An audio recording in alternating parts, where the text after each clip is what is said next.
কি অবস্থা? আশা করি সবাই ভালো আছেন। আমরা চলে আসলাম আবার দ্বীপে।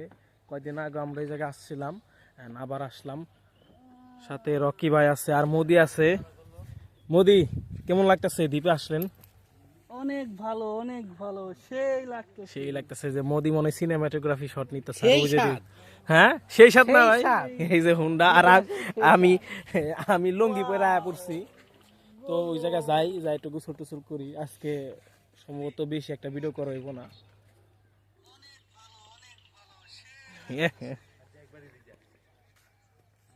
আমাদের এলাকার একটা ভাইও আসছে, ওই যে সামনে গাড়ি কাঠ নিয়ে আসছে। আর হোন্ডা আমরা এই জায়গায় রাখছি। চলো চলো, তো ভালোই লাগতেছে না?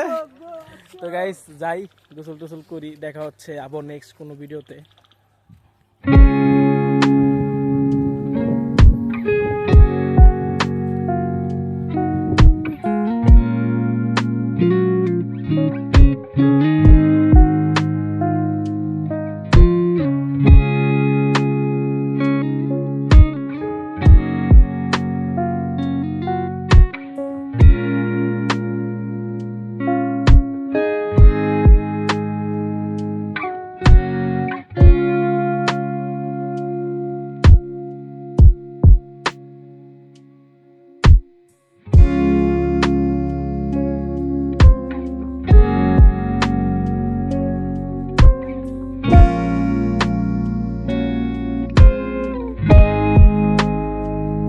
মূল ঘটনা হচ্ছে যে রকি ভাই বাইকটিকে নিজের ইচ্ছায় আর কি এই বাউন্ডারির বালির মধ্যে রেখে দেয়, কারণ ওই যে সামনে দ্বীপ, জানি দ্বীপের থেকে আমরা স্পষ্টভাবে বাইকটিকে লক্ষ্য করতে পারি। তার জন্য রকি ভাই করে কি বাইকটিকে বাউন্ডারির ভিতরে দিয়ে দেয়।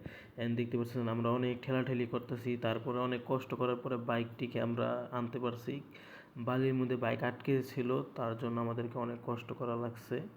দেখেন ঠেলাঠেলি কইরা তারপরে নিয়ে আসি, তারপরেও বাইক আইতে চায় না, এত পরিমাণে ভারী একটা না। বাইক।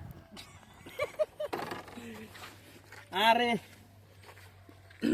বালিতে গাড়ি ঠেলাঠেলি করা অনেক কঠিন। তার মধ্যে পায়ে ময়লা বেড়ে গেছে, পায়ে গেছে ময়লা বেড়া।